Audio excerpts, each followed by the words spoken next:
Boa noite, pessoal. Sejam todos bem-vindos. Essa nossa tradicional live é do projeto 219. Ela acontece toda segunda-feira, mas excepcionalmente essa semana ela está acontecendo hoje, na terça-feira, dia 1º de setembro, às 21h09. Na semana que vem, volta ao normal aqui a nossa live de segunda-feira, às 9h09. A nossa live de hoje... é uma live pré-aniversário também, a Fabi lembrou muito bem. A nossa live de hoje, inclusive, eu tenho aqui um convidado super especial, que é também da área trabalhista, por óbvio, e é também juiz do trabalho, que é o professor e juiz Cássio Moro. Nós vamos falar um pouquinho sobre direito do trabalho e sobre as novas perspectivas de mercado. Só vou esperar o Cássio entrar aqui e a gente começa a nossa live de hoje. Para quem ainda não faz parte aqui, para quem ainda não sabe, essa nossa live só está acontecendo excepcionalmente hoje, mas acontece toda a segunda-feira aqui conosco. Sejam todos muito bem-vindos, Lauro. Olá! Olá, tudo bem? Boa noite, tudo bem, Rafaela? Tudo ótimo, e contigo? Tudo bem, tudo perfeito. Perfeito. Vamos lá. Cássio, em primeiro lugar, obrigada por ter aceitado o convite e a gente conseguir ajustar as agendas aqui, né? A gente sabe que não é nada fácil, em especial nesses períodos, para a gente conversar um pouquinho hoje. Nada, que isso. Eu que agradeço o convite, é uma honra muito grande estar aqui. Agradeço a você ter aceitado o nosso outro convite, né? Então, Não, vai ser muito bom, vai ser muito bom. Quando a gente puder divulgar, falar, você sabe que já vai poder contar 100% aqui comigo também sobre esse projeto de vocês. Mas o ajoelhou nosso... tem que rezar, né? Mas a gente Com fala. certeza. Com certeza. Mas o nosso assunto de hoje vem falar justamente de um tema que incomoda muito todos que estão dentro da advocacia trabalhista, essa nova visão do direito do trabalho e as novas perspectivas justamente de mercado quando a gente fala do direito do trabalho.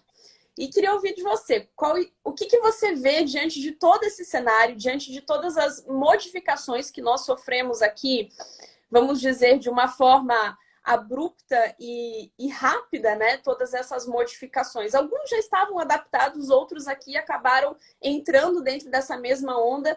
E se isso surgir uma nova oportunidade, uma nova perspectiva? Eu acho essa crise sanitária da Covid, ela apenas acelerou um processo que já vinha numa mudança, historicamente falando, muito agressiva, muito grande. Nós ainda estávamos gatinhando, ainda com certo ludismo com as mudanças, com as novas tecnologias, com os novos tipos de mercado, com as novas formas de produção, né? Isso de um modo global. Então, quando veio essa pandemia, os mercados tiveram que se realinhar, os trabalhadores tiveram que se reinventar e tudo foi acelerado, né? Nós já tínhamos tecnologia para tudo, nós tínhamos todo um aparato, mas nós gostávamos do tradicional.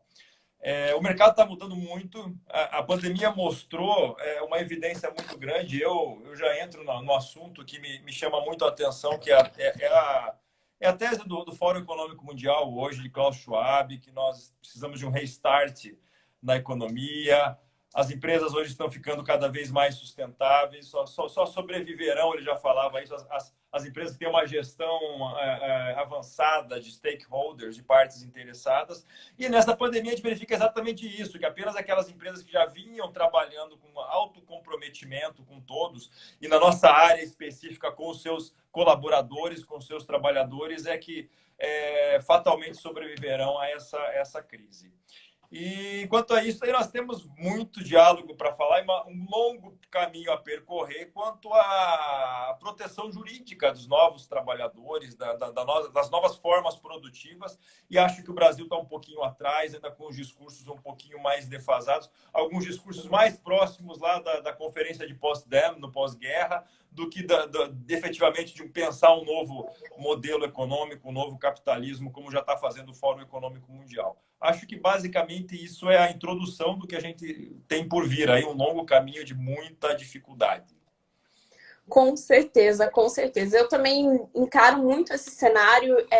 A gente, até olhando para a nossa legislação, né? Uma legislação de 1943, ou seja, a gente tem uma série de evoluções e a gente sabe que muitas vezes o nosso processo legislativo é um processo moroso que ele não consegue, mesmo com todo o esforço, acompanhar todas as transformações e alterações que nós temos. E hoje a gente tem o trabalho aliado à tecnologia e a gente vê um avanço também muito grande nas formas de trabalho pelas transformações que a tecnologia impõe, né? Veja, o teletrabalho foi regulamentado em 2017, não era uma realidade, não era uma novidade, na verdade, naquela época. Muitas empresas já o adotavam, já tinham aquela modalidade, aquela forma de trabalho. A pandemia trouxe isso como uma possibilidade real da pessoa ter uma maior flexibilidade dentro do seu trabalho. E a nossa legislação, até o presente momento, ela não se adapta. Se a gente olha os dispositivos da CLT que retratam o regime de teletrabalho, ele é um teletrabalho formal, ele é um trabalho muito rígido ainda, não é essa ideia do que nós estamos vivendo na prática. Hoje a gente tem empresas que fazem 15 dias de regime presencial, 15 dias de teletrabalho, e isso não é uma regulamentação, há um consenso. E eu vejo também uma evolução, né? Uma frente não só de novas perspectivas de trabalho, mas uma necessidade de ter uma nova visão para todo o direito do trabalho, para que essas novas frentes, elas possam sim adentrar e elas possam sim ser bem recebidas aqui em relação a todos, né? E principalmente um olhar daquele que vai julgar, da própria Justiça do Trabalho, de que vê que isso também pode ser benéfico para o trabalhador e que aquilo foi acordado entre as partes, né? De que houve um acordo legítimo dessa nova forma ou dessas novas condições de trabalho. A gente tem um exercício muito grande e um esforço muito árduo a ser feito, né? Entre uma série de discussões, coisas que a gente nunca conversou antes, mas que hoje estão à voga, como tratar cultura organizacional, cuidar de gestão de pessoas. Então, eu vejo uma evolução de muitos temas para uma legislação que ainda abarca poucos temas e que é muito rígida nos temas que ela trata. Isso aí. Deixa eu abrir um parênteses. O José Carlos Resque Filho, que é o presidente da OAB aqui do Espírito Santo, ele está falando aqui para eu não voltar mais com o Alberto. Eu e o Alberto Nemer, nós apresentamos o podcast Retrabalho. Quem quiser, siga lá. Falou para ficar com a Fica Rafaela. Concordo contigo, Risque. Mas a gente vai trabalhar em conjunto. Você vai ver cenas dos próximos capítulos. Mas voltando ao tema, o teletrabalho, veja, eu lembro que lá nos anos 90, quando eu ainda fazia faculdade, você é de Curitiba, né? Eu também sou de lá, formado na PUC. Quando eu fazia faculdade, eu lia o Domênico De Masi. O Domênico De Masi já falava do teletrabalho nos anos 90. Né? Esse italiano já falava disso. A gente tinha uma certa expectativa de trabalhar em casa, mas não conseguíamos vislumbrar como é que seria. E ficamos naquilo, né? Inclusive o termo teletrabalho foi ele que criou. E as coisas foram evoluindo. Agora, a gente pode voltar muito mais do que as meras tecnologias da execução do trabalho. Nós temos que analisar o quanto a nossa legislação ela é desconforme com o mercado, com a própria inovação dos modelos de negócio. Né? Então, nós temos uma CLT que teve diversas reformas, teve diversas atualizações, e como instituto jurídico, até me parece a CLT é um instituto muito moderno. Né? Pegamos como exemplo, juridicamente falando, pegamos como exemplo, por exemplo, o Código de Defesa do Consumidor. É um instituto moderno, inegavelmente moderno, e é uma cópia da CLT. Principiologicamente, tenta equilibrar relações, pessoas, uma relação contratual. Entretanto, há uma desconexão dessa legislação com os novos modelos de negócio e com o novo modelo de mercado, que acaba tirando a proteção de trabalhadores e trabalhadores novos. Primeiro, que ela é muito fechada, ela não permite grandes negociações. Né? E segundo, que ainda ela é baseada num modelo de negócio que tinha apenas dois meios de produção, capital e trabalho. E mais ainda, ele parte da premissa que há um conflito entre esses dois, quando na verdade eles têm que trabalhar juntos. Hoje nós temos o quê? Nós temos outro grande meio de produção, que é a tecnologia, e aí eu entro nesse tema. E nós verificamos negócios hoje que sequer capital tem. Por exemplo, se eu pego uma empresa nova, uma startup. Startup é uma fase embrionária de uma empresa, normalmente voltada à tecnologia ou à economia criativa. Essas startups, elas não têm capital. Alguns colegas que montam um modelo de negócio novo, uma tecnologia, um algoritmo, não tem capital, não tem empregado, ou seja, não tem o meio de produção de trabalho. A única coisa que eles têm é a tecnologia que está dentro da cabeça, do conhecimento deles. A CLT não consegue dar resposta a esse tipo de negócio, porque ela fala capital versus trabalho. O trabalho tem que muito útil para quem? Para o modelo de negócio industrial. Você tem uma indústria, tem empregados de chão de fábrica trabalhando lá, a CLT é perfeita. Agora, se nós verificarmos o mundo de hoje, cadê a indústria, né? Hoje, o Brasil, por exemplo, tem um nível de indústria comparado ao PIB semelhante a 1930, antes da nossa Revolução Industrial tardia. Então, há um descompasso do mundo moderno com a nossa legislação, ainda que juridicamente ela seja moderna. Por isso que as pessoas só estudam direito sem entrar em matérias interdisciplinares, economia, contabilidade e gestão, acabam achando a CLT um instituto moderno e ficam por ali. E ficam naquela discussão, rigidez ou flexibilidade, que não resolve nada. Exatamente, exatamente. E eu me deparei com isso quando comecei a estudar efetivamente compliance, e as empresas começaram a cobrar de mim uma atuação mais positiva e mais afirmativa, vamos assim dizer, dentro das empresas, um olhar muito mais estratégico, né? Eu vejo a CLT organizada naquela forma tradicional de indústria e uma relação hierárquica, né? Quando a gente fala de startups ou numa organização moderna, a gente tem uma ideia de, eu pelo menos traço assim, que fica mais visível, de uma relação horizontal, onde há uma colaboração mútua, né? Onde eu não consigo muitas vezes, a depender, principalmente nas startups, identificar porque ambos colaboram com o trabalho ali um do outro, e eu não tenho essa divisão em setor ou em quadrados aqui muito bem definida. E a gente tem uma questão de gestão muito envolvida, né? Se a gente pega livros de administração ou de gestão de pessoal, a gente vai encontrar formas de estratégias de remuneração que a gente não consegue muitas vezes coadunar com a CLT. Eles falam em estratégias de remunerações flexíveis, em que um grupo de trabalhadores vai receber aquele bloco de benefícios dentro de um mês e aquilo vai rodando entre os próprios trabalhadores, aquele benefício vai mudando. E isso é muito difícil a gente colocar na prática com a seara trabalhista, com uma legislação que é muito rígida. Eu pago e não posso mais retirar, uma vez que eu pago aquilo torna-se um benefício, tem o princípio de condição, da condição mais benéfica daquilo que eu estou concedendo. E aí eu não consigo trabalhar essas situações que visam o próprio crescimento, né? A própria evolução, não só da empresa, mas da satisfação própria do trabalhador, né? Do bem-estar social aqui de todos dentro da empresa. Então, é muito difícil. E toda vez que eu olho para dentro do direito do trabalho, eu falo, inclusive, para os meus alunos, não tem como a gente olhar para o direito do trabalho só pela legislação. A CLT, de fato, ela parece muito bonita, mas se você coloca ela na prática de uma empresa que se preocupa, que quer uma cultura organizacional equilibrada, que quer um ambiente de trabalho sadio, muitas vezes você não vai conseguir, porque aquele regime se fecha. Aquele regime não pode, até mesmo o que é discricionário, na verdade, não é. Quando eu quero participação de lucros e resultados, eu tenho que fazer nos termos das condições das súmulas do TST, enfim, que impõem condições que a própria legislação não me impõe para o pagamento. Então, eu vejo que a gente precisa de uma grande evolução para conectar. E sim, a área trabalhista ela se conecta com outras áreas. Veja que a primeira parte, a economia foi afetada, o direito do trabalho foi afetado diretamente, né? Ou seja, a gente está sempre ligado com a economia, a gente está sempre ligado com a ideia política efetivamente que nos move aqui também.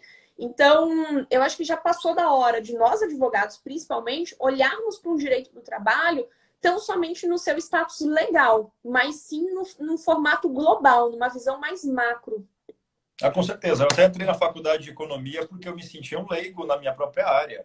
A legislação não é resposta para tudo. A CLT é baseada ainda naquele, você falou de administração horizontal, a CLT ainda é baseada naquele regime taylorista, extremamente rigoroso, e mais do que isso, aí entra no problema da remuneração. Ela é baseada na remuneração por hora, sem levar em consideração a efetividade individual de cada trabalhador. Então, eu até sempre brinco, se eu colocar no modelo taylorista, modelo previsto pela CLT, 2 funcionários de chão de fábrica, a CLT é para isso, coloca lá o Ayrton Senna e o Rubinho Barrichello juntos fazendo a mesma coisa, os dois vão produzir igual. Ainda que a gente saiba que o Senna era um pouquinho só mais rápido que o Barrichello. Por quê? Porque é um modelo extremamente fechado, em que existem padrões de procedimento e que a característica pessoal não é salvada. E é por isso que a remuneração é toda baseada na remuneração por hora. Pouco importa a produtividade desse trabalhador, pouco importa a iniciativa desse trabalhador. E esse é um problema paradigmático lá do começo da economia. Adam Smith falava disso, Ricardo, Karl Marx critica com a mais-valia a remuneração por hora. Quando hoje se tem outros meios de pagamento, outras formas de apreciar o valor do trabalho, a produtividade. As empresas hoje elas se adequam por projetos, então é uma administração horizontal em que a cada momento a pessoa pode ser coordenadora agora de um projeto, depois ela pode ser subordinada de quem era subordinado dela antes. Nada disso é abordado pela norma trabalhista, que tem uma rigidez gigantesca que não permite que as partes se negociem diretamente. Esse é um grave problema. Então, para uma maturidade de uma legislação que dê guarida a todo trabalhador, é importante, é imprescindível ressaltar a capacidade negocial das partes. Cláusulas abertas em que as partes, ainda que coletivamente falando, com ou sem sindicato, e ainda acho que a reforma sindical é uma das coisas mais importantes do que uma própria reforma de lei, é importante para elevar o trabalhador a uma condição de autonomia efetiva. Se ele tenta o trabalhador como um eterno dependente da lei, sem vontade própria, o que é uma inverdade nos dias de hoje. O trabalhador tem acesso à informação, o trabalhador pode se reunir coletivamente, e coletivamente ele fica mais forte.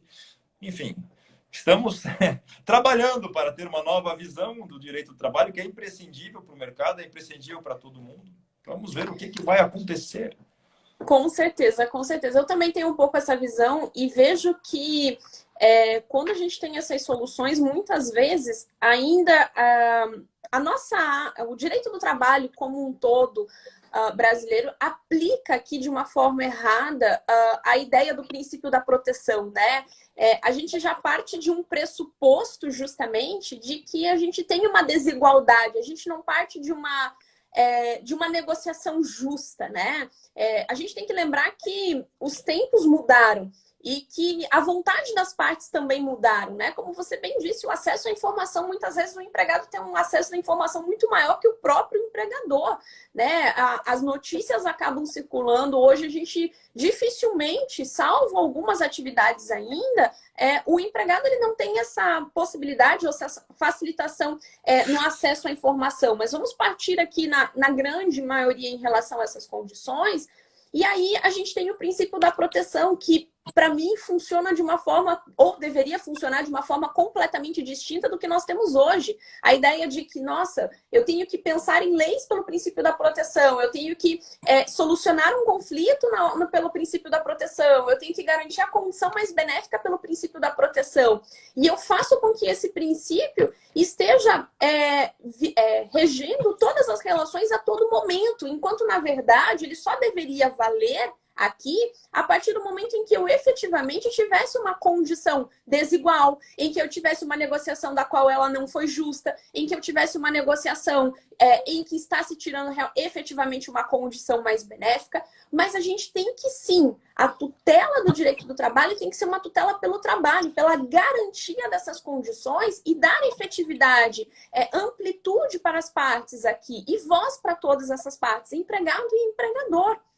E dentro desse cenário, principalmente na pandemia, ficou muito claro algo que você destacou e eu concordo muito, a necessidade de uma reforma sindical. Desde 2017, acabou as fontes de custeio obrigatória, acabou a fonte de custeio obrigatória por parte do sindicato e o sindicato não demonstrou a sua efetiva representatividade. É agora que ele deveria aqui encampar essa ideia, ou seja, de efetivamente representar a sua categoria. Os sindicatos estavam fechados na pandemia e muitos ainda estão, a gente não consegue negociação. A gente não consegue nenhum tipo de tratativa. Aí vamos reduzir metade do. Aí vem a Lei 14.020 agora, reduzindo a metade do prazo para que seja possível pelo menos uma tentativa de negociação. Então, eu vejo uma dificuldade de todo o cenário e uma necessidade que a gente tem efetivamente de dar voz, às negociações individuais aqui, coletivas, entre empregado, empregador e o sindicato também, propriamente, uma vez que ele passe a representar coletivamente e efetivamente a sua categoria profissional.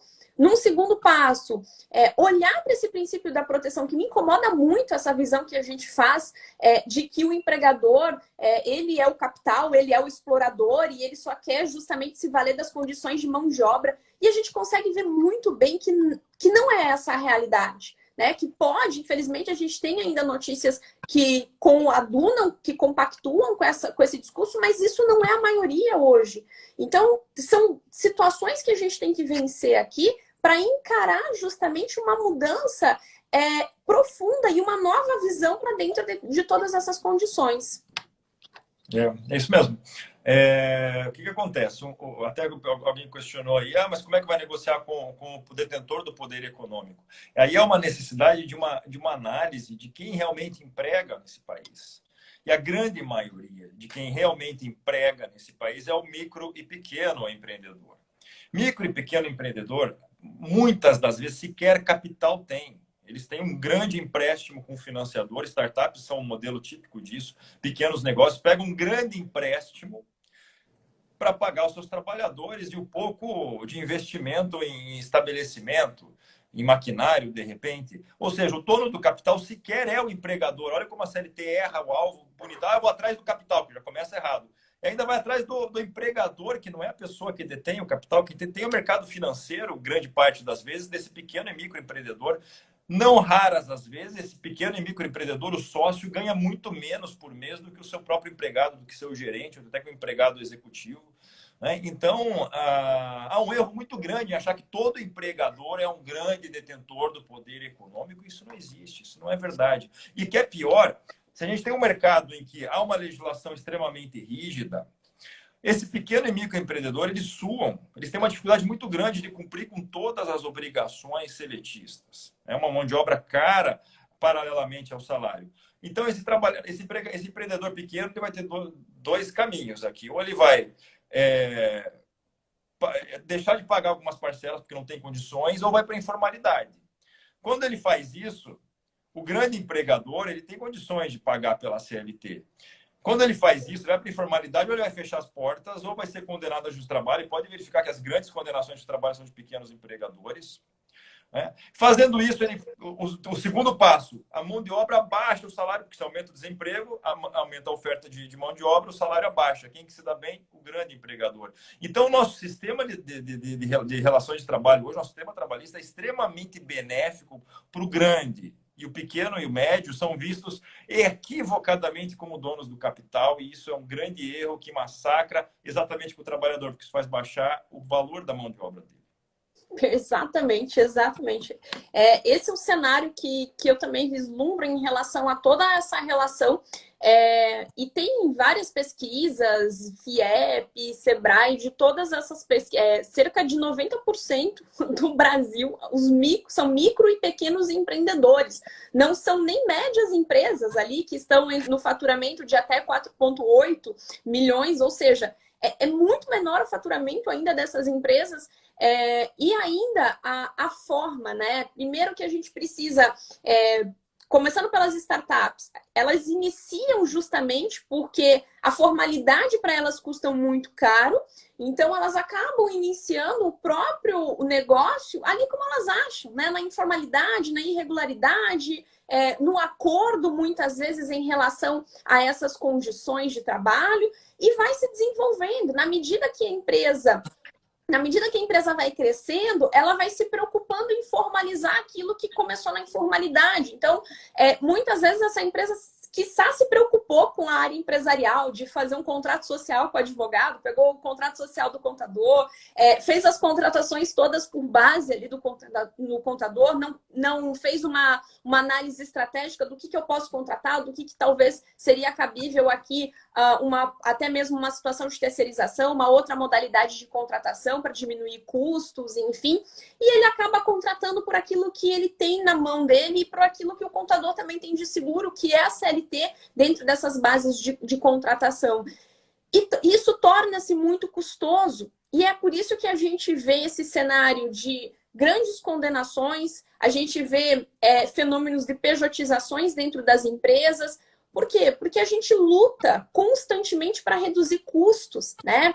E muitas vezes esses custos são impostos dentro da seara trabalhista pelas rigidez, muitas vezes, que a gente tem, de normas e formas e condições aqui que acabam justamente gerando o pagamento, e também a própria carga tributária que não nos compete aqui. Ou seja, eu tenho uma série de consequências em que eu preciso trazer. Se eu tivesse condições de negociar abertamente com este empregado, seja das condições, seja da forma de pagamento, seja da forma de trabalho, da composição, certamente nós não viveríamos esse mundo, ou não teríamos essas condenações, ou micro e pequenos empresários com 2 anos de empresa normalmente fechando, que é a média. Elas vivem de 1 ano e meio a 2 anos, se elas não conseguem se estruturar dentro deste período, estão fadadas ao insucesso. E principalmente ao passivo trabalhista, porque começaram errado, né? Porque não tiveram aqui todo o respaldo. Então a gente tem, na verdade, um imbróglio aqui que começa errado e que vai terminar pior ainda, né? E a nossa legislação não ajuda em nenhum momento esse pequeno empresário, esse microempresário, aquele que está abrindo o seu negócio, né? Em relação às startups, eu não preciso dizer, a CLT não se aplica, né? Na modalidade em que eles começam, não existe, na verdade, nenhuma regulamentação. Ou tu é seletista e ainda assim você não vai estar dentro de uma efetiva regularidade pela ideia da horizontalidade, de cooperação efetiva, né? É a imposição do princípio da cooperação à potência máxima, muitas vezes. Então, é uma série de desafios que a gente tem que olhar e passar para o nosso cliente, muitas vezes, uma nova perspectiva. O problema é que essa nova perspectiva, muitas vezes, ela tem que avançar com a própria ideia, seja da Justiça do Trabalho, seja uma ideia de legislação formal aqui, para que a gente consiga efetivamente trazer isso num âmbito e num espaço mais seguro, né?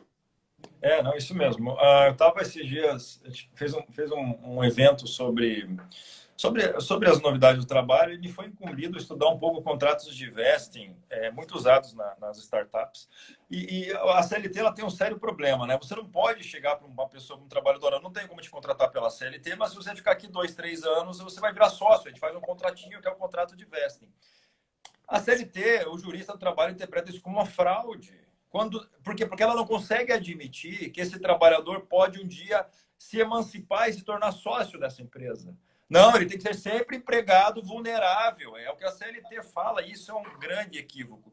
Então, o que acontece? Quando a gente trabalha com startups e empresas de economia criativa, nós estamos perdendo profissionais. Os grandes profissionais do Brasil vão para fora, porque é muito mais fácil montar lá fora do que aqui.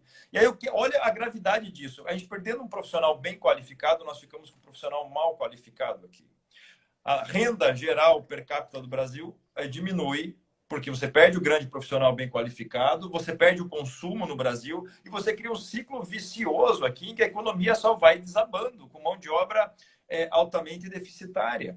E aí vem alguns institutos, alguns órgãos públicos, vão, vamos patrocinar um curso de torneiro mecânico para aquele jovem de periferia, quando deveria estar fazendo como está na Inglaterra, que colocou cursos de programação para o ensino fundamental lá. E aqui a gente está ainda vivendo um passado de uma realidade que não existe mais. E estamos perdendo grande mão de obra qualificada do pouco que a gente já tem, né? Então, é muito grave isso. É muito grave o que essa legislação altamente rigorosa faz com o trabalhador brasileiro. Exatamente. Não só com o trabalhador, mas também com aquele que está o empregando, né? Aquele que às vezes quer e se dispõe a oferecer muito mais, né?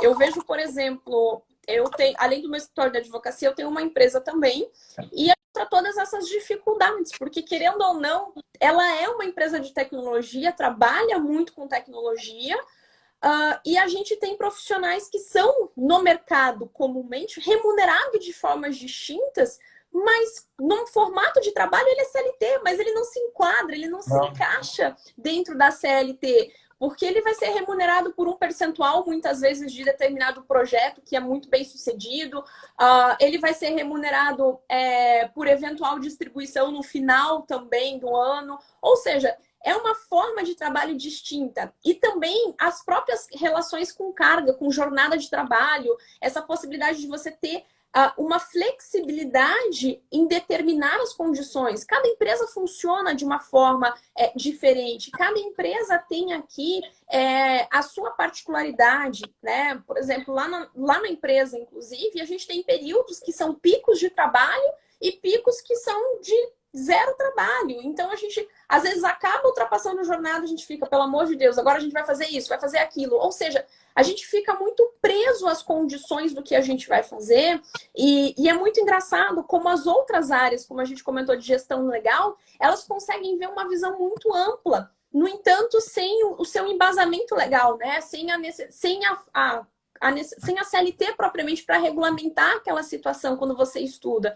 E quando a gente fala de gestão, ela visa justamente essa ideia desse ambiente de trabalho mais moderno, desse ambiente de trabalho que o remunera adequadamente, não por hora, mas que traz a remuneração por competências efetivamente, né? Ou seja, por aquilo que eu agrego, por aquilo que eu trago dentro da empresa, né? Então, a gente ainda vive justamente uma mão de obra infelizmente precária e operária, né? A gente não ensinou ainda que as pessoas podem contribuir de uma forma efetiva, que as pessoas também, os empregados também, as vestings, por exemplo, é como as startups iniciam. Não conheço uma startup que falou assim, não, vou contratar todo mundo, porque normalmente tem um investidor e aquele que também está iniciando o projeto, alguém vai entrar ali, vai trabalhar e depois vai adquirir a cota.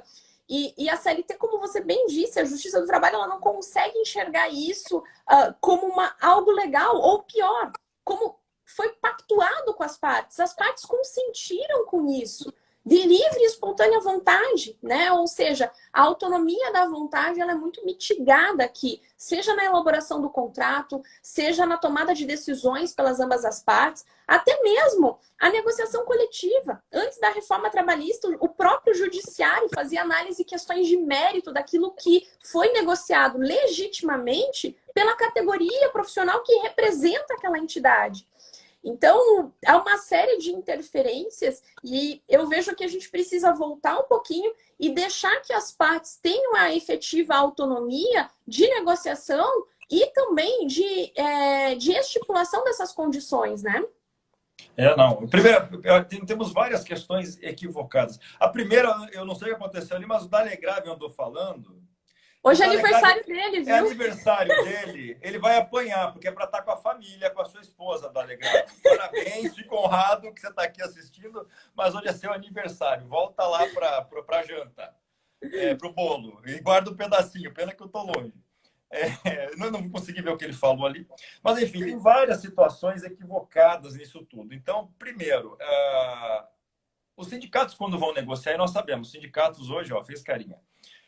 Os sindicatos hoje, eles não sabem negociar com essa nova realidade. Os sindicatos hoje, a grande maioria, não são todos, evidentemente, eles têm uma situação muito cômoda. Eu vou negociar o que interessa aqui para a gente, para ter uma arrecadação, uma melhora. O que eu não gostar, eu ajuizo uma ação e deixo para o juiz julgar.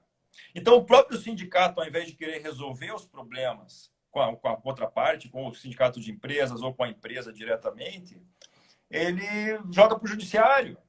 Porque você está acostumado, talvez, com o judiciário, dentro de um patamar protecionista, resolver o problema dele. E isso massacra com a negociação e com a emancipação do trabalhador. O segundo é que o próprio direito do trabalho, eu acho que até o direito público, de modo geral, quando fala de cidadão brasileiro, ele trata o brasileiro como aquela pessoa que não pode correr risco nenhum. É quase que o governo brasileiro, o aparato jurídico brasileiro trata o brasileiro como um filho mimado. Só que aquele filho mimado de mãe pobre, né? Porque você promete um monte de coisa para o brasileiro e não dá nada, né? Nós temos uma legislação que promete uma alta dignidade para o trabalhador, que está aí há quase 80 anos, e nós continuamos com uma mão de obra altamente mal valorizada. Claro que isso envolve, até foi dito ali, envolve um grande investimento de empresas de fora para cá, que levam os lucros para lá e não agregam, não aumentam o poder de compra do consumidor brasileiro. Tem todo um problema globalizado aqui, não tenho dúvida, mas isso é facilitado pela nossa própria política de querer dar tudo, trazer tudo e na verdade, não dá nada. Fica uma bagunça o nosso ordenamento jurídico dessa forma. Com certeza. E tem algo aqui que, quando a gente fala justamente dessa ideia, né, de uma responsabilidade, a gente coloca o empregador como responsável absoluto por aquele inequívoco de todas as condições, já inclusive apontando o próprio dedo que se algo acontecer, a responsabilidade é dele e ele que comprove que aquilo não foi por responsabilidade dele, né? Ou seja, diante de todas essas condições, e o pouco que o Estado ainda oferece para ele, já que o Estado, então, resolveu assumir e chamar para si essa responsabilidade, sequer ele pode usufruir. Por exemplo, eu vejo o FGTS, e quem me conhece sabe que até hoje eu não consegui entender essa lógica de eu garantir algo que é exclusivamente para o trabalhador, no qual ele só vai poder utilizar dentro daquelas hipóteses restritas, o governo fica com o dinheiro, o governo faz obra pública com aquele dinheiro que rende zero para o trabalhador, né? Que rende muito pouco, e quando ele precisa dispor, ele tem uma série de condições de restrições para dispor daquele dinheiro. E eu sempre brinco, assim, se vocês não acreditam, vamos então todo mundo dispensar sem justa causa e chamar para retirar todos os valores do FGTS. Não tem, o governo não tem para disponibilizar. Por quê? Porque o governo utiliza desse dinheiro, né? É um financiamento muito bom para ele, de chamar para si, só que para o trabalhador aquilo não vem, né? A quantidade de trabalhador, as mesmas condições que a gente tem de um trabalhador aposentado, a gente não tem incentivo nenhum para o empregador contratar um trabalhador aposentado. Eu vou continuar contribuindo para a Previdência, já foi julgado há anos que não há mais a ideia de complementação a título a tese da desaposentação, não há mais, ou seja, não vai interferir, ele não vai poder... o benefício que ele já recebe de aposentadoria já não vai poder acumular com qualquer outro, ou seja, se ele ficar afastado, ele já não vai ter a tutela do Estado, e ainda assim eu onero o empregador com todas as cargas previdenciárias aqui.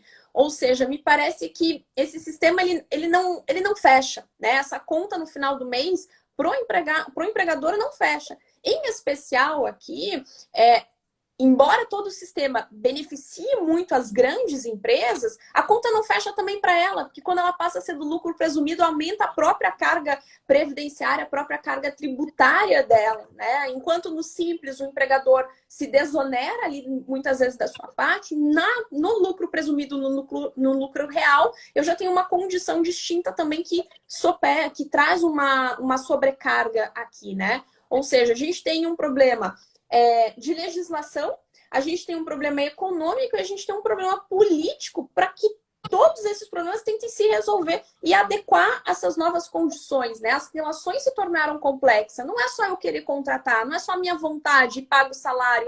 São 8 horas diárias e 44 horas semanais. Dificilmente hoje você contrate uma função que você consiga ter ela redondinha, funcionando justamente dentro das linhas previstas ou estabelecidas pela CLT, né? Aí também tem outras duas coisas. Você falou do FGTS, eu até fiz um artigo a respeito.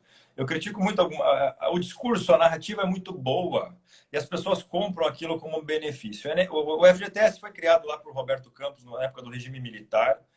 E é impressionante como a área de esquerda que defende a FGTS hoje. Roberto Campos era um discípulo de Hayek.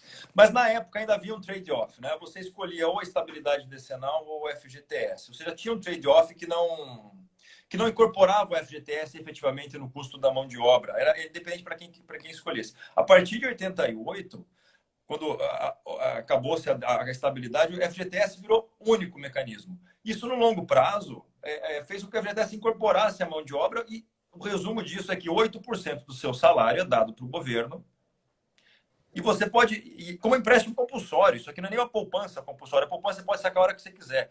O empréstimo compulsório você saca apenas nas condições específicas que o governo decidir para te dar com rendimento baixo.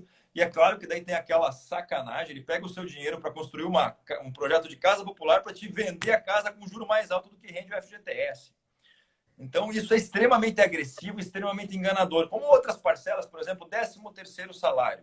Né? Tem que acreditar em Papai Noel para acreditar que você ganha um 13º salário no ano. É que aquele teu salário anual, ao invés de dividir em 12 fatias, é dividido em 13. Então, não é benefício nenhum para o trabalhador. O valor da sua mão de obra é definido pela oferta e demanda. Então, não é, vou criar uma lei com um salário a mais, vou aumentar minha renda. Isso é um engodo para o trabalhador. Isso não existe.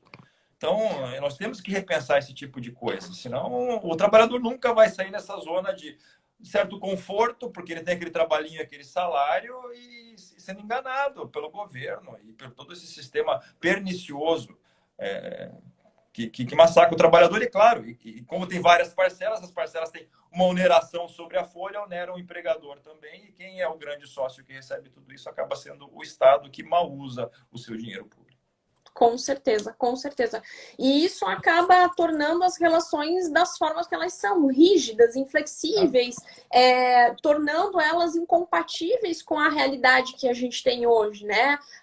O teletrabalho, tem a MP 927, tem a caducidade da MP 927, agora volta a obrigatoriedade dos 15 dias de retorno e aquilo não se aplica muitas vezes à realidade que a gente está vivendo, né? Por que não negociar efetivamente entre empregado e empregador com aquilo que funciona dentro da realidade da empresa, né? Eu vejo em relação a essas questões também, por que não ter também, ou por que o sindicato então não assume, né, a sua verdadeira figura aqui de representação sindical, né? E me parece que se a gente tivesse num outro modelo de uma efetiva representação de categoria econômica e profissional aqui, esses embasamentos ou todas essas mudanças seriam encampadas pelos acordos, pelas convenções coletivas de trabalho, seriam negociações legítimas aqui, né? Mas a gente também sofre um grande problema na área do direito coletivo, do direito sindical. Essa ideia de unicidade sindical, ela acaba matando justamente a representatividade, ela acaba tornando aquilo como aquele sindicato é o senhor ali, mas ele não precisa fazer muito esforço, porque ele sempre vai ser o único dentro daquela base territorial, a não ser que tenha alguma alteração de base, enfim. Ou seja, o nosso modelo não promove hoje nem uma efetiva representação sindical, ou seja, uma atuação efetiva do direito sindical, e muito menos promove com segurança uma negociação ou a possibilidade de ofertar a empregado e empregador uma autonomia da vontade, né? Ofertar uma livre negociação aqui daquilo que foi combinado, daquilo que foi justo, sentado e acordado com as partes, né? E o outro problema também é quando tem as alterações. As relações de trabalho mudam, né? Aquilo que foi pactuado hoje pode não ser a realidade daquela empresa daqui a 3, 4 meses. E aí eu fico preso àquilo que eu efetivamente negociei, né? Mas o Brasil tem um grande problema, né? Quando surge uma nova necessidade, a gente já pensa, cadê a nova lei para regulamentar isso? Nós dependemos de lei, nós somos muito legalistas, e quando a lei é publicada, nós decidimos se vamos seguir ou não. A lei pega ou não pega. Então, nós temos um problema com lei bastante sério aqui, que é um problema cultural. E enquanto a gente tiver nessa dependência, como aconteceu agora na pandemia, né? Antes do governo editar as MPs, já tinha sindicato. Cadê as MPs? Cadê o governo para... Gente, você é sindicato, você tem todo o protagonismo de ir lá, chamar a empresa e negociar. Você não precisa do governo para resolver isso. Então, a gente tem essa dependência, né? Nós precisamos de uma lei para depois decidir se eu, particularmente, vou obedecê-la ou não vou. O resto tem que obedecer, sim. Então, esse é um problema cultural grave. Exatamente. E quando surgiu justamente as MPs, aí o sindicato fechou a porta. Aí começou a teve criticar a decisão... as MPs. Como não tem negociação, não precisa de negociação com o sindicato? Ora, mas por que vocês já não negociaram antes, né? Exatamente. E sendo que esse foi justamente um dos propósitos da reforma trabalhista de trazer essa autonomia, né? O negociado sobre o legislado. E nós tivemos aí com a MP 927, no artigo 2º, um primeiro ensaio de uma possibilidade de uma autonomia da vontade que vigorou aí somente pelo prazo da MP 927, só pelos 120 dias aqui em relações. Mas trazendo justamente uma ideia de que, vale tudo, só não afronte a Constituição Federal, que já é o patamar mínimo e que já é o mínimo que a gente tem que garantir, então, dentro lá dos incisos do artigo 7º, trouxe a possibilidade de negociação. Poderia também os sindicatos entrarem dentro dessas questões e já oscilando e vendo o movimento aqui das condições que eram, de chamar também à mesa as empresas, de chamar o sindicato da categoria econômica e negociar. Como que vocês vão ficar nessas atividades? Como que vocês vão fazer? Sendo que cada empresa, nesse caso, deveria um acordo diante de todas as particularidades e realidades. Então, assim, falta de ambas as partes, falta muito para ambas as partes entenderem e compreenderem justamente todas essas questões aqui em relação a essas novas formas de trabalho e as frentes de mercado que a gente tem, né? De se adaptar a essa nova realidade. Enfim, os sindicatos, acho que a reforma de 2017, ela também, ela ressaltou mais poder negocial, mas também faltou uma reforma prudente, uma reforma estrutural dos sindicatos e talvez até um mecanismo transitório para os sindicatos se adaptarem a não ter a obrigação compulsória, que eu detesto a obrigação compulsória, mas um regime transitório seria interessante até para incentivar os trabalhadores a se sindicalizarem. Eu até achei que seria um movimento natural os sindicatos trazerem seus trabalhadores, mas semana passada nós tivemos a notícia de quase 1 milhão de trabalhadores se dessindicalizaram durante esses 2 anos. Ou seja, os trabalhadores, se antes os sindicatos tinham assembleias vazias e bolsos cheios, agora eles têm assembleias vazias e bolsos vazios e não fizeram nada por isso.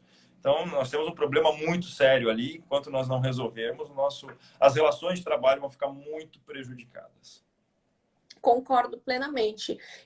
E teria que ser um movimento efetivo, porque a gente viu o quanto em 2017, logo depois da reforma trabalhista, os sindicatos se enfraqueceram. Ao invés de juntar forças, de trazer a representatividade, de bater no peito e falar para a categoria, eu estou aqui te representando e eu vou levar os seus interesses. Então, isso prejudicou muito a imagem dos sindicatos como um todo, numa ideia de que eu não estava ali exercendo a representação, eu só estava esperando a minha obrigação compulsória, né? Também concordo que a obrigação compulsória não é o melhor caminho e que sim, deveria ter um período de transição, mas ficou muito evidente de que a função que estava sendo exercida não era uma função legítima, não era uma representação legítima dos interesses de todas as categorias aqui. E falo de uma forma geral, porque o enfraquecimento é muito grande. E aí, quando da decisão da liminar do Supremo Tribunal Federal sobre a MP 936, de que não era comunicação, mas era aval do sindicato, era aceite do sindicato, os sindicatos reabriram as portas, publicaram em alguns até no Facebook, dizendo, olha, a gente vai cobrar de associado tanto, de não associado tanto, ou seja, legitimando ainda mais a ideia de que a gente só está aqui ou só trabalha se houver uma contraprestação. Entendo que ninguém trabalha de graça, mas a função dele maior é uma função representativa. O nosso sistema sindical impõe essa representação, né? Com certeza, não tenho dúvida. Sindicatos, eu já vi alguns casos em que sindicatos, para renovar acordos coletivos que já eram feitos há anos, começou a cobrar taxas altíssimas. E aí as empresas não concordaram, não houve a renovação, e os sindicatos entraram com ação contra a empresa porque não tinha mais acordo coletivo para uma situação que já era estabelecida constitucionariamente há anos. Então, olha, chega até a ser má fé isso. Para forçar a empresa a fazer o acordo coletivo e bancar a taxa que ele cobrasse. Isso não é representatividade, isso é atrapalhar a vida do trabalhador, é tirar o bem-estar e a proteção que ele poderia ter.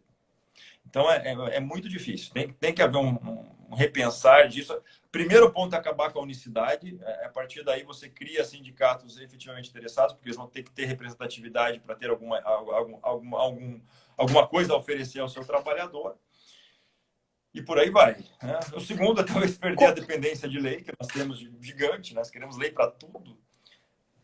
Com certeza. E a terceira é como a gente está fazendo na justiça do trabalho. Nós estamos já enfatizando mais aquela terceira onda do capelete, das partes transigirem, acharem as soluções das disputas elas mesmas. Então, é o que nós precisamos. Nós temos aí o Sejusc, na Justiça do Trabalho, que estão engrandecendo o debate entre as partes dialogarem, não jogarem para o judiciário, para o juiz decidir tudo. As partes estão começando a pensar, a decidir. Se os sindicatos começarem a ter essa mentalidade e começarem a decidir de forma eficaz, objetiva, o que é bom, o que é ruim com a outra parte, eu acho que a gente vai ter um ganho muito grande nisso. Com certeza. Ainda a gente tem, de forma tímida ainda, mas há previsão desde a reforma trabalhista de arbitragem, ou seja, de uma outra possibilidade também de discussão, de negociação efetiva entre as partes, de ter um árbitro. O professor Dalegrave também, presidente da Camatra aqui em Curitiba, em relação à comissão de arbitragem, ou seja, de ter uma posição, de ter um desfecho que não necessariamente necessite da Justiça do Trabalho, né? Que ela seja utilizada como objetivo de última ratio, né? Ou seja, foi uma justiça que efetivamente eu não tive aqui solução e tive que buscar. E tirar também um pouco dessa ideia, e acredito que tem um pouco desse lastro histórico ainda, e que me incomodava muito em relação a essas questões, das negociações, dos acordos e convenções serem afastados. Isso desmotiva também o próprio empresário a procurar, né? O empregado ajuizava a reclamação, porque a cláusula do acordo era nula, e aí o juiz entendia que ok, também entendo dessa mesma forma, afastava todo o entendimento de uma norma coletiva que foi firmado, né? Que foi observado todo o procedimento que determina a CLT para sua formalização. E aí, não. Ou seja, a gente tem uma análise também de mérito, né? A Justiça do Trabalho muito normativa ainda, né? Com o poder normativo ainda exacerbado, né? Eu já vi casos, assim, o sindicato assistindo um trabalhador em lide individual pleiteando a nulidade de convenção coletiva assinada por ele. Gente, se você que fez essa convenção, agora você quer a nulidade? Não existe, não é uma coisa conveniente. Isso tem que ser lícito, tem que ser ético, né? Então, não é fácil, não é fácil mesmo fazer isso. Com certeza, com certeza. Mas eu vejo aqui que a gente tem um trabalho muito grande, né? Em todos os sentidos. A legislação, não vejo a legislação sendo alterada ou conseguindo acompanhar. A legislação não foi feita para acompanhar todas as modificações. O nosso processo legislativo não comporta essa celeridade na forma que a gente evolui, na forma que o trabalho, que as formas de trabalho, que as frentes de trabalho evoluem. A nossa CLT ou qualquer outra legislação, ela não foi feita para se adaptar e para se amoldar de uma forma tão rápida a relações que são mais complexas ou que tendem a ser mais complexas. O que chama a necessidade, novamente, então, da gente pautar a ideia e trazer à mesa a efetiva e a verdadeira negociação, seja com a presença dos sindicatos ou seja na presença aqui entre os empregados, entre o grupo de empregados, como a gente tem disciplinado, ou entre o próprio empregado e o empregador, ou seja, fazer valer a autonomia, então, efetiva daquilo que foi negociado entre as partes e daquilo que foi legitimado entre, né? Uma coisa que eu adorava na época que eu advogava, quando eu comecei a advogar, eu peguei muitas aquelas comissões de conciliação prévia em Curitiba, eu advogava com o Raul Assad, até já encontrei Dalegrave em comissão de conciliação prévia, eram bacanas, não fosse alguns sindicatos terem queimado o instituto, usando de má fé, usando para rescindir contrato e não pleitear nada, era um instituto muito bacana. Acho que na época nós justos laborais não estávamos preparados para uma negociação tão livre, né? E a reforma trabalhista tem que se basear em empoderamento dos órgãos coletivos de negociação e em cláusulas abertas, porque ela nunca vai acompanhar o mercado. E quando ela não acompanha o mercado, ela não vai conseguir dar a proteção que ela quer. Então, não é esse o caminho. A lei rígida demais, tolhendo a vontade e a liberdade das partes, não é o caminho. É algo, sim, autoritário que não funciona. Concordo plenamente em relação a essas condições e vejo que tem outras formas. A gente só precisa se legitimar ou usá-las de forma legítima, essas formas, essas verdadeiras negociações. E eu não vejo, né? Eu, pelo menos, posso ser posso ser aqui até iludida com aquilo que eu já estou acostumada dentro do meu dia a dia, mas eu não consigo mais ver o empregador como o lado ruim justamente de toda essa situação, de que é o explorador, de que ele está ali pelo capital trabalho. A gente tem que tirar um pouco isso da nossa visão quando a gente olha para o empregador. A gente tem que olhar para o direito do trabalho como um aporte econômico. Então, como também a condição que faz a roda girar, que faz a economia se sustentar, né? Nós somos os principais vetores de toda essa relação aqui. E se a gente ainda utiliza esse discurso, dificilmente a gente vai conseguir progredir para tudo que nós falamos hoje, inclusive, né? Então a gente tem que ter uma visão distinta. O empregador não está aqui como explorador, o empregador está aqui tanto quanto explorado se fosse olhar sob a ótica do Estado, né, das condições que são impostas e daquilo que ele tem que se submeter para manter o próprio negócio, com ainda a equipe que ele trouxe para dentro dele, que muitas vezes ele não tem sequer as condições e conhecimento mínimo para fazer com que essa equipe trabalhe de uma forma correta, né? É claro que tem de tudo, né? Você tem empregadores que, de fato, fazem jus a tudo isso que os tradicionais manuais falam do empregador, eles só querem o lucro, exploram, mas são casos tópicos, e casos tópicos são resolvidos pela justiça. Você não pode generalizar uma interpretação indutiva que generalize tudo. E nesse momento, como eu havia começado lá no início, falando dessa mudança de paradigmas do próprio mercado, do próprio capitalismo, que as empresas hoje estão comprometidas mais com esse stakeholder capitalism. Eu acredito que as empresas cada vez vão estar mais comprometidas com seus colaboradores e não mais aquela procura do shareholder capitalismo, que só quer o lucro a curto prazo, ou quer aumentar o valor de suas ações para ter um lucro naquele ano, não. Elas vão estar pensando mais numa sustentabilidade, na sociedade de sua volta. Então, as coisas vão ficar mais fáceis, a negociação vai ficar mais fácil, porque esse é o único meio do próprio mercado sobreviver, e o próprio mercado já viu isso, já viu essa necessidade. Então, basta nós, legisladores ou juristas do trabalho, estarmos acordados para acompanhar essa mudança. Não adianta a gente ficar pensando lá no pós-guerra ainda, na Revolução Industrial. Nós estamos passando por um outro momento agora totalmente distinto. Com certeza. Cássio, a gente está quase finalizando, não vou deixar cair essa live nossa aqui. Vamos fechar com chave de ouro. Quero agradecer aqui, você engrandeceu e a gente compactuou aqui de vários pensamentos que eu também divido contigo, também concordo muito, né? E obrigada mesmo por ceder um espaço aí na sua agenda. Eu sei que o horário às vezes não favorece a rotina, mas obrigada mesmo. Nada, eu agradeço, foi um grande prazer. Estamos aqui sempre, vamos fazer mais atividades acadêmicas juntos. Muito obrigado pelo convite. Para quem está nos assistindo, obrigado. Não consegui ler todo esse monte de mensagem. Dalegrave, volte para o seu bolo.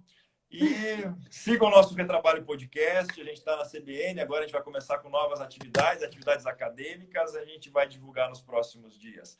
Muito obrigado a todos. Obrigado, com Rafaela. certeza. Foi um grande prazer. Imagina, eu que agradeço. Obrigada a todo mundo e uma boa noite, gente. Tchau, tchau. Boa noite, até logo.